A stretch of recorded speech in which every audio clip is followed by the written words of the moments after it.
Petit épisode rétro unboxing pour bien débuter l'année, l'occasion de vous faire découvrir une des gammes de figurines les plus connues des années 80-90, la gamme Fantasy Lords, créée par Grenadier Models.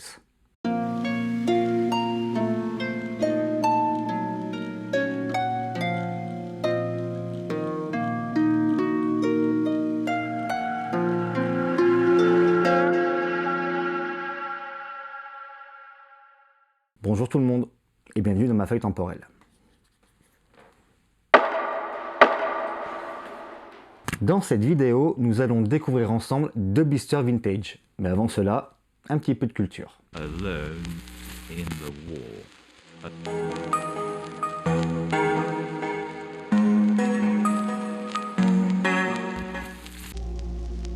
L'entreprise Grenadier Models a été fondée par Andrew Chernak, sculpteur, et Ray Rubin, illustrateur, à Springfield, en Pennsylvanie, en 1975. Ils produisirent des figurines de 25 mm jusqu'en 1996, en exploitant tous les thèmes classiques de la fantasy à la SF, en passant par les figurines historiques. La première gamme de la marque étant historique d'ailleurs, du nom de American Revolution, lancée à l'occasion du bicentenaire.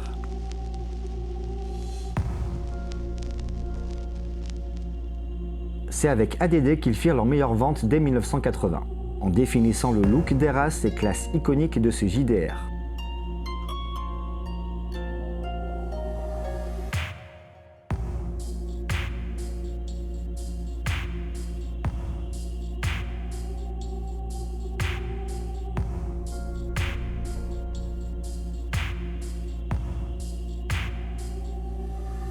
Mention spéciale pour ce concours. Un sorcier en métal doré caché dans une boîte. Il offrait une réduction pour un set ADD à celui qui le découvrait.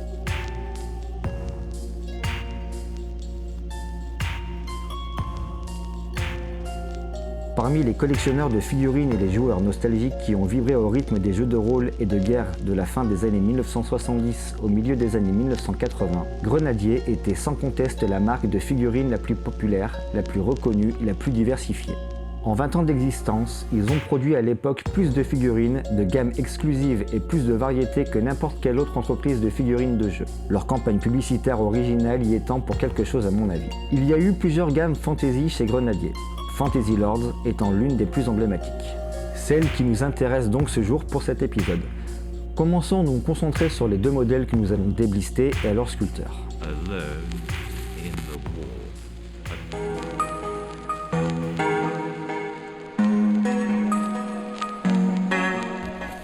John Dennett est un sculpteur britannique de figurines, actif depuis le début des années 1980.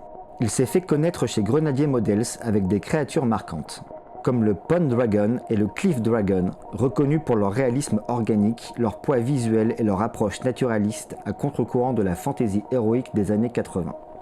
À l'époque, Grenadier donne une vraie liberté aux sculpteurs, et Dennett en profite clairement. Son style privilégie les formes crédibles, la texture et la présence physique plutôt que l'esbrouf. Après l'ère des grandes gammes de métal, il a poursuivi une carrière plus indépendante, notamment via Moonville Studio, en sculptant des pièces originales et des projets personnels.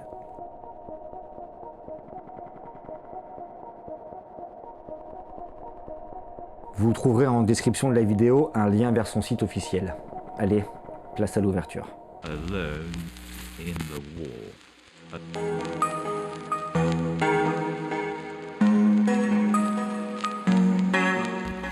Sur une ancienne page de catalogue, j'ai trouvé le prix de ces figurines à l'époque. 1,50 livre, ça fait même pas 2 €. Pour un blister scellé de nos jours, vous pouvez facilement rajouter un 0 derrière le 2.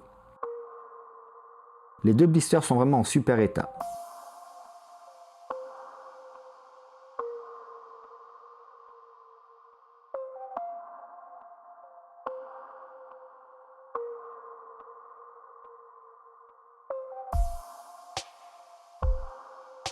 Sur le Cliff Dragon, il y a encore de présent l'opercule de mise en rayon.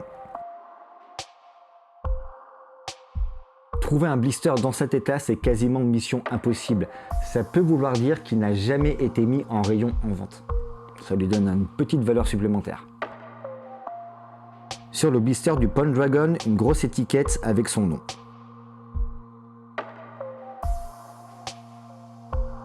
Commençons par ouvrir celui-ci.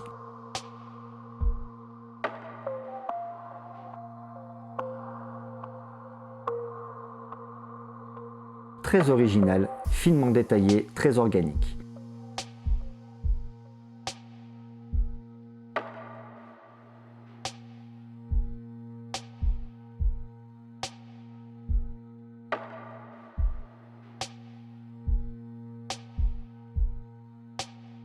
À mi-chemin entre le reptile et la libellule.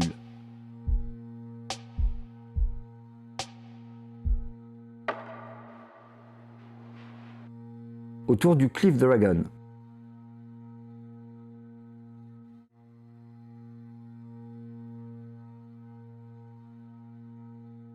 Sur son rocher, monobloc, finement sculpté également, avec une pose très dynamique.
Ce court épisode est terminé, j'espère qu'il vous aura plu, n'hésitez pas à réagir en commentaire et que vous aurez appris quelque chose sur la gamme de figurines Grenadier.